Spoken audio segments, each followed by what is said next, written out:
ಕಲಬುರಗಿ ಜಿಲ್ಲೆಯ ಚಿಂಚೋಳಿ ತಾಲೂಕಿನಲ್ಲಿ ಎಸ್ಎಸ್ಎಲ್ಸಿ ಪರೀಕ್ಷೆ ಶಾಂತಿಯುತವಾಗಿ ಜರುಗಿವೆ. ಸುಲೆಪೇಟ್ ಪಬ್ಲಿಕ್ ಶಾಲೆ ಹಾಗೂ ಗುರುನಂಜೇಶ್ವರ ಶಾಲೆಯಲ್ಲಿ ಸುತ್ತಮುತ್ತಲಿನ ಹಳ್ಳಿಯ ಶಾಲೆ ವಿದ್ಯಾರ್ಥಿಗಳು ಪರೀಕ್ಷೆ ಬರೆಯಲು ತಮ್ಮ ಪೋಷಕರ ಜೊತೆಗೆ ಕಾತುರತೆಯಿಂದ ಆಗಮಿಸಿ ತಮ್ಮ ಹಾಲ್ ಟಿಕೆಟ್ ನಂಬರ್ ನೋಡೋದಕ್ಕೆ ವಿದ್ಯಾರ್ಥಿಗಳು ಮಗ್ನರಾಗಿದ್ದರು. ತಾಲೂಕಿನಲ್ಲಿ ಒಟ್ಟು ಎಸ್ಎಸ್ಎಲ್ಸಿ ವಿದ್ಯಾರ್ಥಿಗಳು 3500 ಇದ್ದು ಅದರಲ್ಲಿ 150 ವಿದ್ಯಾರ್ಥಿಗಳು ಗೈರಾಗಿದ್ದಾರೆ. ಪ್ರಸ್ತುತ ಪರೀಕ್ಷೆಯಲ್ಲಿ 3350 ವಿದ್ಯಾರ್ಥಿಗಳು ಪರೀಕ್ಷೆ ಬರೆದಿದ್ದಾರೆ.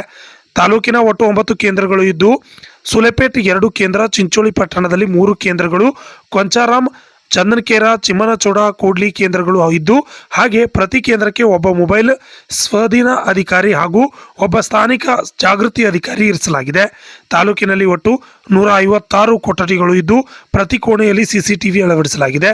ಆದರ್ಶ್ ವಿದ್ಯಾಲಯ ಕೇಂದ್ರದಲ್ಲಿ ವೆಬ್ ಕಾಸ್ಟಿಂಗ್ ವೀಕ್ಷಣೆ ಕೇಂದ್ರ ಅಳವಡಿಸಲಾಗಿದ್ದು ಅಲ್ಲಿಯೂ ಅಧಿಕಾರಿಗಳನ್ನು ನೇಮಿಸಲಾಗಿದೆ. ಪರೀಕ್ಷೆಯಲ್ಲಿ ಆರೋಗ್ಯ ಇಲಾಖೆ ಹಾಗೂ ಪೊಲೀಸ್ ಇಲಾಖೆ ಅಧಿಕಾರಿಗಳು ಬಿಗಿ ಬಂದೋಬಸ್ತ್ ನಲ್ಲಿ ವಿದ್ಯಾರ್ಥಿಗಳು ಪರೀಕ್ಷೆ ಜರುಗಿವೆ ಎಂದು ನೋಡಲ್ ಅಧಿಕಾರಿ ಅಶೋಕ್ ಹೂವಿನಬಾವಿ ತಿಳಿಸಿದ್ದಾರೆ.